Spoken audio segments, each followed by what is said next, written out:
పెద్దలందరికీ పేరు పేరున హృదయపూర్వక నమస్కారాలు తెలియజేస్తున్నాను. ఈరోజు పీపీ మండల్ వర్ధంతి సందర్భంగా నిజంగా అద్భుతమైన కార్యక్రమాన్ని ఏర్పాటు చేసిన ఈ యొక్క వారికి ప్రత్యేక హృదయపూర్వక నమస్కారం. ఒక్కసారి మనం చప్పట్లతో వాళ్ళందరినీ ఒక్కసారి అభినందించాల్సిన సందర్భం అనే సందర్భంగా తెలియజేస్తున్నాం. దానికంటే ముందు ఒక్కసారి ఒక నినాదంతో స్టార్ట్ చేద్దాం. జై యాదవ్, జై యాదవ్, జై మాధవ్, జై యాదవ్, జై మాధవ్, జై యాదవ్, జై మాధవ్. ఇక్కడ యాదవులందరూ చేతులు లేపాలండి దయచేసి. జై యాదవ్, జై మాధవ్, జై యాదవ్, జై యాదవ్, జై యాదవ్. థ్యాంక్ యూ అండి.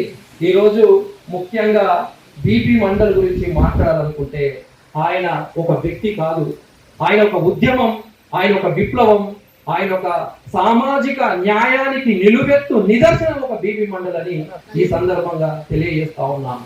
మరియు బీపీ మండల్ గారు ముఖ్యంగా సామాజిక న్యాయం కోసం, సమానత్వం కోసం అలుపెరగని పోరాటం చేసిన ఒక గొప్ప మహనీయుడని సందర్భంగా తెలియజేస్తా ఉన్నాను.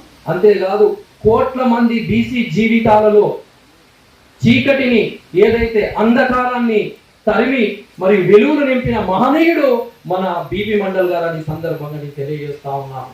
ఆయన నిజంగా 3743 కులాలను, వెనుకబడిన కులాలను గుర్తించి 40 సిఫార్సులు మండల్ కమిషన్ లో పొందుపరిచి నిజంగా ఒక గొప్ప విషయం అని తెలియజేస్తున్నాడు.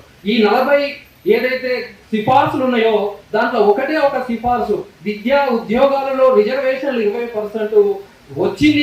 దాని వల్లనే ఎంతో మంది బీసీల జీవితాలు బాగుపడ్డాయి, వెలుగులోకి వచ్చాయంటే ఆ ఒక్క సిఫార్సు అని సందర్భంగా తెలియజేస్తా ఉన్నా.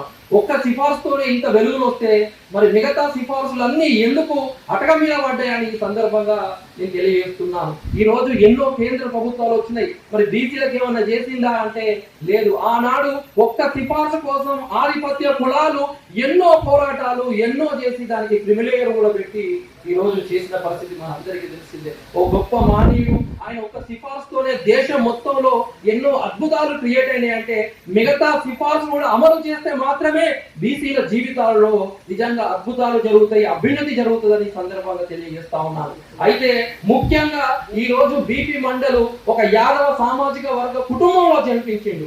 ఆయన మన బిడ్డ, మన గురువులాగా మనం పూజించుకోవాలి. ఆయన వర్ధంతి కావచ్చు, జయంతి కావచ్చు రాష్ట్ర ప్రభుత్వాలు అఫీషియల్ గా చేయాలని అప్పటిదాకా అలుపెరగని పోరాటం కూడా చేసే బాధ్యత మన భుజాల పైన ఉందని సందర్భంగా తెలియజేస్తున్నారు.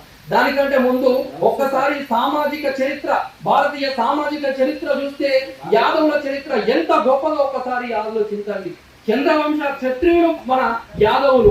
అంతేకాదు ముఖ్యంగా మనం అలుపెరగని పోరాటం, ప్రకృతిని ప్రేమించడం, ప్రకృతిని అర్థం చేసుకోవడం అది యాదవులకే సాధ్యమని సందర్భంగా తెలియజేస్తున్నాను. అంతేకాదు యాదవులు శ్రీకృష్ణుడి అంశతో జన్మించిన వారు ఈ యాదవులు. అంతేకాకుండా ఎంతో అనుభవం, ఎన్నో సామ్రాజ్యాలు పరిపాలించిన అనుభవం యాదవులకు ఉన్నదని తెలియజేస్తున్నాను. తిరుమలలో అత్యంత ప్రతిష్టాత్మకంగా ఈరోజు తిరుమలలో కూడా మొదటి దర్శనం ఎవరిది అంటే మన యాదవులే. మరి ఇంత చరిత్ర ఉన్న యాదవులు ఈ రోజు రాజకీయంగా కావచ్చు, మరి సామాజికంగా, ఆర్థికంగా ఎందుకు వెనుకబడుతున్నారనే ఒక ప్రశ్న చరిత్ర మొత్తం యాదవ లీడర్లు వెంబడిస్తూనే ఉంది. మనం ఎందుకు ఈ రోజు బీహార్ చూసుకోండి, ముఖ్యమంత్రిగా చేసిన అనుభవం మనకు ఉన్నది.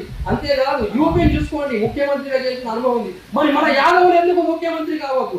మన యాదవులు ఎందుకు మంత్రులు లేరు? మన యాదవులు ఎందుకు జనాభా దామాష ప్రకారం ఎమ్మెల్యే లేరు? ఒక్కసారి ఆలోచించండి. అందుకే మండల్ ఏమని చెప్పాడు? చదవండి, చైతన్యం చేయండి, మరియు ఐక్యంగా కానండి. మన యాదవులందరం ఐక్యంగా పోరాడదాం, కలిసి కట్టుగా ఉందాం. పోరాడితే పోయేది ఏమున్నది? బానిస సంఖ్యలు తప్ప రాజ్యాధికారం సాధించుకోవడమే మన హక్కుగా పోరాడదామని తెలియజేస్తా ఉన్నాను. ఇంత మంచి అవకాశం ఇచ్చినందుకు నిజంగా ప్రతి ఒక్కరికి కూడా నా నమస్కారాలు. జై యాదవ్, జై యాదవ్, జై యాదవ్. మండల్ యొక్క ఆశయాలను, మండల్ ఆశయాలను, మండల్ ఆశయాలను, మండల్ ఆశయాలను, మండల్ ఆశయాలను సాధిద్దాం, సాధిద్దాం, సాధిద్దాం, సాధిద్దాం, సాధిద్దాం, సాధిద్దాం. మన వాళ్ళను కావాలి. మండల ఆశయాలను, మండల ఆశయాలను, మండల ఆశయాలను. థ్యాంక్ యూ అండి, ఇంత మంచి అవకాశం ఇచ్చినందుకు. ముఖ్యంగా ఈ అద్భుతమైన కార్యక్రమం చేసిన వారికి నా ప్రత్యేక నమస్కారాలు తెలియజేస్తున్నాను.